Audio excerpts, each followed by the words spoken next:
इस न्यूज के प्रायोजक हैं Balaji academy, PSC coaching centre, पड़ाव चौक, मुंगेली।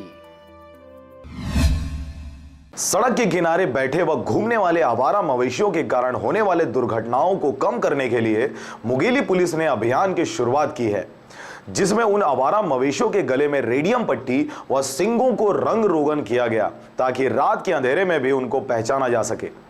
पुलिस अधीक्षक पारुल माथुर के निर्देश पर रक्षा टीम द्वारा जरागांव थाना क्षेत्र में शुक्रवार को यह अभियान चलाया गया। अभियान के तहत गौ सेवकों और स्थानीय लोगों के साथ मिलकर जरागांव से बरेला तक सड़क किनारे पाए जाने वाले पशुओं के गले में रेडियम पट्टा और सींग में रंग रोगन किया गया ताकि उन्हें रात के अंधेरे में भी आसानी से पहचाना जा सके। अभियान के दूसरे चरण में रक्षा टीम द्वारा स्थानीय लोगों से अपने जानवरों को घर पर रखकर देखरेख करने की समझाइश देते हुए दोबारा सड़क पर पशुओं को नहीं रखने की हिदायत दी गई। गौ सेवकों ने अभियान की सराहना करते हुए सड़कों से पशुओं को हटाने के कार्य में हर संभव सहयोग करने का भरोसा दिलाया।